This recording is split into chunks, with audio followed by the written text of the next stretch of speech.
My name is Manuel Benavides Sousa, Jr., and my age, I just passed my 91st birthday, and my address is in the Villages, Florida. And my childhood memories, the first 6 years of my life, I was in Portland, Maine, and most of the things that transpired in those 6 years laid out the future for my life, so I'm going to dwell on that a little bit. My mother was very religious, so from early memory, I was taken to church, the adult church service. So it made a big impression on me, and has been with me ever since. My father was in the Army. It was during the Depression. So it was hard times for everybody, particularly in the North. Some of the farm families in the South, like my wife, got by pretty easy out in Texas. They hardly noticed it, I think, except that everybody had somebody in the war. Everybody was engaged with it at home. So that was the atmosphere. Just since my father was in the Army, he was a musician. He joined the Army at age 18 in 1924, and his aim was to be in the cavalry because his parents at home in the Azores had horses, and the commanding officer of the base was interested in having a big band. He put my father in the band. Fortunately, my father had a background in music from the religious band, so he was an outstanding musician. The Army had big emphasis on bands for morale. They had, every evening they got the entire 6th Infantry out for a retreat parade when they took the flag down. And my father used to take me to those in the rumble seat of the car we had. And so then they sometimes take me to the band quarters. They kept handing me instruments and I couldn't make a sound on any of them till I got a sound out of a flute, of all things, which is not easy. And the note that I sounded, they said, was an E flat. So that became my name at the band quarters. My name was E flat. Anyhow, all that went by. The early influences were God. And I had a visit with God that time, and he asked me what I wanted. I was somehow aware of the evils of people that have the power of speech in terms of influencing things in a bad way. And also was aware on the other end of it, the value of wisdom. So I chose wisdom. What I didn't know about wisdom was that it's independent of intelligence. Wisdom comes from making mistakes, turned out. And so that was okay. That's borne me well.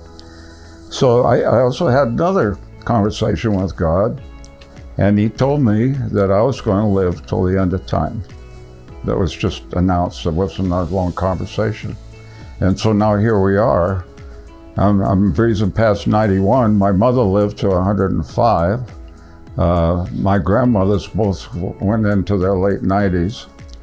So I'm looking at the future from a different perspective than being a retiree. If I was going to be present for that event, whatever it is, good or bad.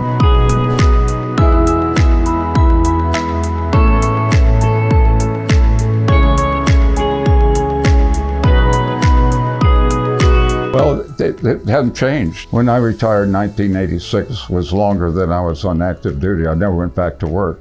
3 days after I retired, I set sail for Europe with a companion. I sailed from the United States to Portugal via Bermuda and the Azores. Sailed back in 1988 to Madeira and the Canaries and across to the Windward Islands. And then finally back home via Bermuda again and Chesapeake Bay. So that's the way I started retirement, and it's been like that ever since. I've had 60 years of sailing. I had 3 sailboats, and having accomplished my dream, that I sold the boat and went back to model building and flying civilian airplanes, mainly gliders. and that with 2,000 hours in gliders. And I was flying tow plane in the glider club, and I got my own airplane and proceeded through 4 airplanes that I own. I belonged to the Wings of Gold, which is Naval Aviators Association. A lot of members, there are a lot of military people in the villages. It's a great place to retire.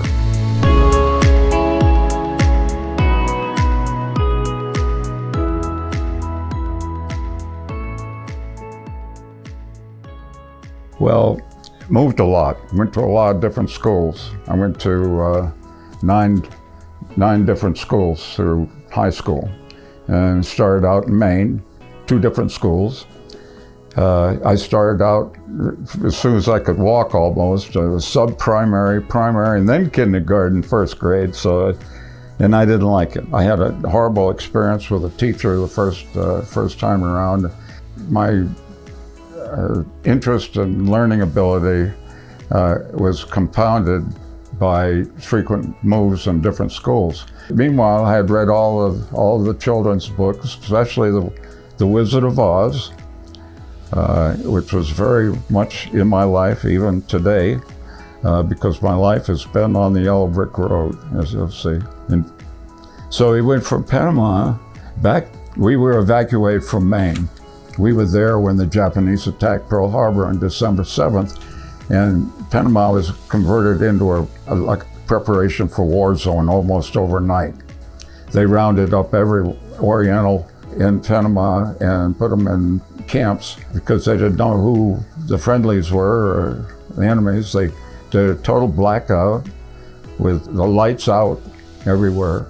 They had barrage balloons up at night, and they had searchlights, and they were ready. And we lived on the Army Air Base at the time, another reinforcement of my interest in aviation, because one band member was building model airplanes for me that got me into it. And I should back up to say that at that first period, I had severe earaches that were keeping me awake, pain at night, and to try to get sleep, I'd roll my head back and forth, and which kind of was mesmerizing.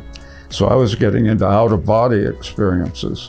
I first saw myself up in the corner of the room, looking back down at myself, and then we swapped positions in those dreams. But they weren't dreams. It was a trip. And then it developed into levitation, that if I really concentrated very hard, that I could actually levitate.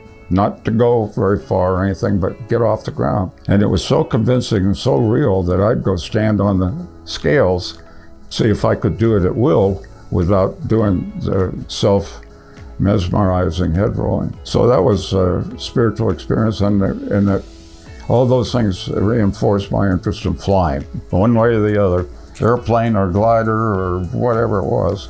And it didn't matter really what type of airplane it was, as long as I was at the controls of it. So I was being an Army brat and on an Army air base and wanting to fly. My wish was that the war would last long enough for me to get into it. That I felt, the patriotic flying urge to be a fighter pilot. That's where it started. Fortunately, it ended before I got into it. However, be careful what you wish for it, because I really got into it later, with especially the Cold War in Vietnam as an aviator. At age 11, I voluntarily got a morning paper route, got me up at 5:30 in the morning, and I had to walk 5 miles with 110 newspapers. Walk, because my father said, "You'll get a bicycle when you earn enough money to buy one." Anyhow, I went to Germany, everything changed. I have to back up to mention that one of the major spiritual experiences of my life happened the first time I saw Jean. It's my mother's youngest sister. But she'd come up occasionally, but there was kind of reunions. And I was just little, so I don't remember ever speaking to her, but just the sight of her struck me. Profound, very profound. This is somebody really important in my life. I knew right away. Anyhow, things started happening in my life. Good things, really good things. out of the blue, no reason that I knew of, I was elected president of the student council. And I was a hot shot on the football team. And socially, and girlfriends and everything, I had this nice relationship.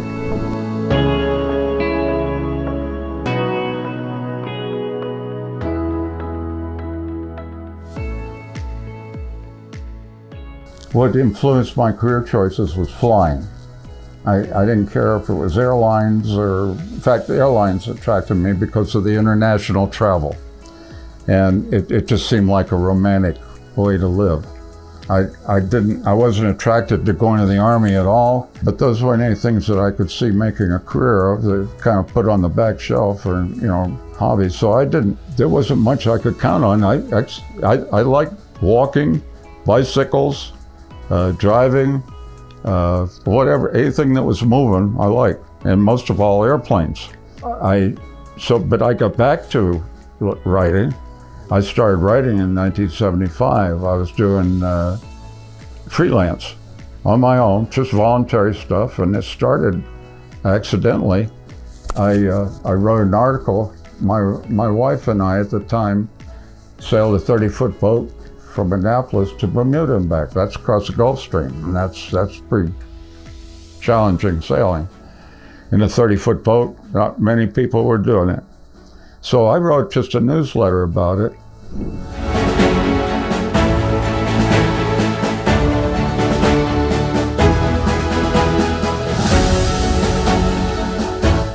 I was gravitated towards the Navy because going to sea attracted me. The aircraft carriers, seeing the world through a porthole. All the Navy ships don't even have portholes. So that attracted me. And I got through flight training. I volunteered a year of extended active duty. It was a 4-year obligation for the scholarship. So I extended for 5 years for jet advanced training in Texas after I got basic training. So this was big because they were flying Korean vintage jet fighters. And wow, what a boost. That was really, now I'm getting into being a fighter pilot for real. And that was incredible. So I got my wings. The only time I celebrate to the extent I don't remember, it was dream come true. I should mention, by the way, that my eyesight caught up with me when I finished primary training and disqualified me to even go to advanced training at all. And fortunately, the flight surgeon said, get some sunglasses, stay out of the sun, get some sleep, come back tomorrow. If you can read anything on the 2020 line, I'll recommend a waiver. I did, and he did. On I went. I ended up wearing glasses, flying. During Vietnam, there was such a pilot shortage that they relaxed the eye standards. And then after Vietnam was over, they went back, and they were good. Because we got flight pay. It wasn't that much, but just the idea of it, that I did 11 years of Vietnam. I did 6 deployments over there, beginning to end, with the Gulf of Tonkin incident to the evacuation of Saigon there. And so when I got a call to go get my eyes examined, I wasn't a happy camper. I was already a captain. And so forget that, I'm staying in the Navy for 30. My father encouraged me. I was actually in an admiral's job.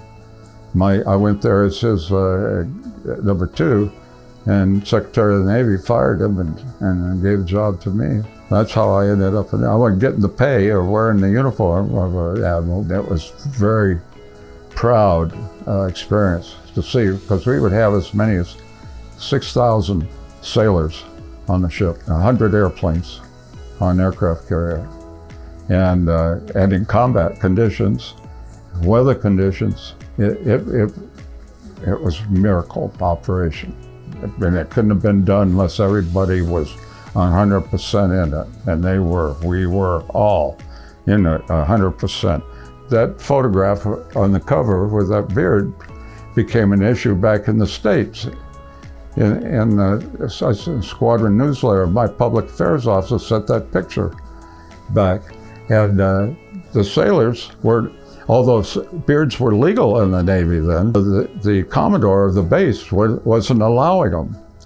So to have this picture come back in the base newspaper, every single copy of that newspaper disappeared, including the archives copy at the base, and they had them posted all over the base. And the Commodore was pissed off big time. My first cruise, junior officer, and that was my mission at the time, was World War III, nuclear exchange. So that was the Cold War. And, you know, it was on us. You know, everybody was heading for bomb shelters and, you know, in their basement. And, you know, it was imminent. We were right in the footsteps of an all-out nuclear exchange with Russia at that time. So, Cold War, very close to being hot. The Phantom was designed in the 40s still, the initial design. And the first squadron was in 1959, and I was in it. So this was an airplane that came out of the factory and set all of the world records for altitude and speed. Plus it was designed as an attack airplane, so it carried bombs, but that was not our mission. Our mission, that was before Vietnam, now Cold War mission, our mission is all-weather fighters, day and night. I haven't said anything about night carrier landings yet, but that's the absolute epitome of flying an airplane. Another reason that I'm proud to be a Navy carrier pilot. There's nobody else in the world flying off of ships at night. That in all weather. It was an incredible challenge.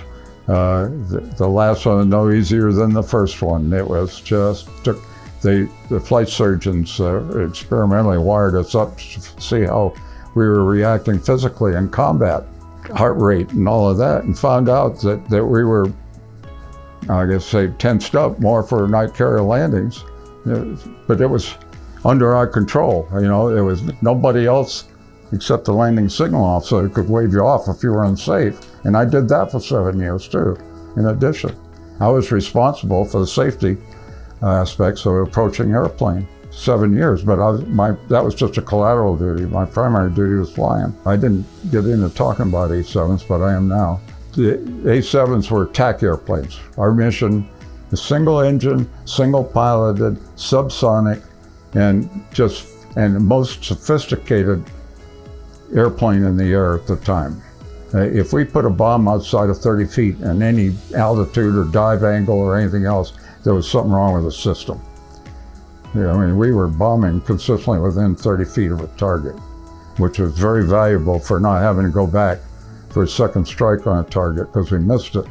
I wanted to, one last thing about my conversation in June of 1949.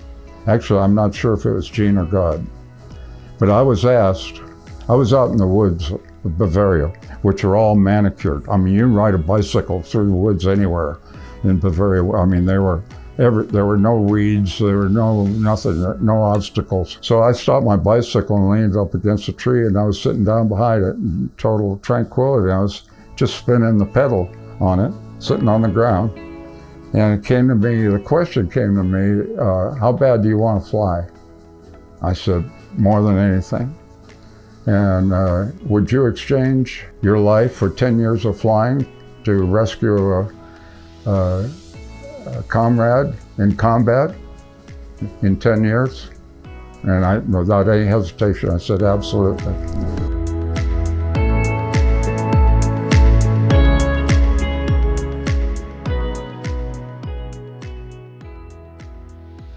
And I could tell you, it's a life review.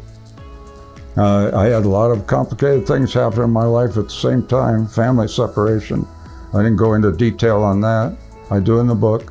A lot of detail, that's why it's 350-something pages long, and why it's 2 parts, by the way. And it was a good break point because I ended it with the end of Navy flying as commanding officer. There were no future Navy flying involved for me. I was going to be off. In fact, I ended up, it was not the end of Vietnam for me because I was in the POWMIA office that I mentioned before. And following that, They sent me back out to be on 7th Fleet staff aboard a cruiser on scene for the evacuation of Saigon. Very, very dramatic ending of the Vietnam War. We evacuated 137,000 people in 3 days. So that was the end of Vietnam and the end of part one. I think I'm asked here somewhere about the origin of the title, too. It reminds me, it's related to the book, the cover. Passing Through came from a song during Leonard Cohen recorded it in the 60s. The lyrics starting were passing through, passing through.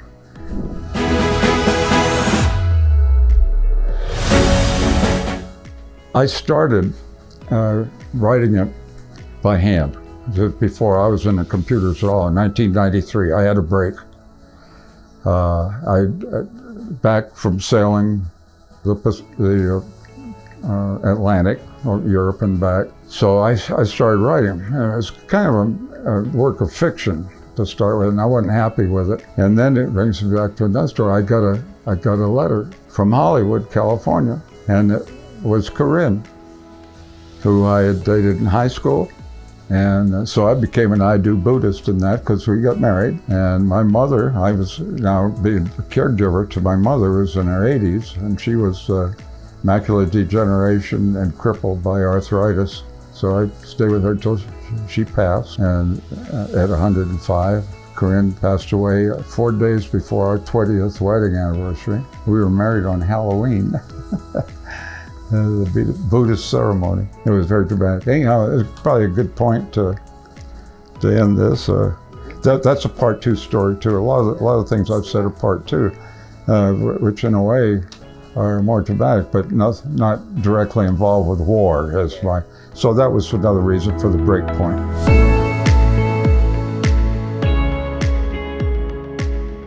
I think I've pretty much said about my feelings about being in the Navy. And I guess I would emphasize about Jean. She was in my life every day, still is.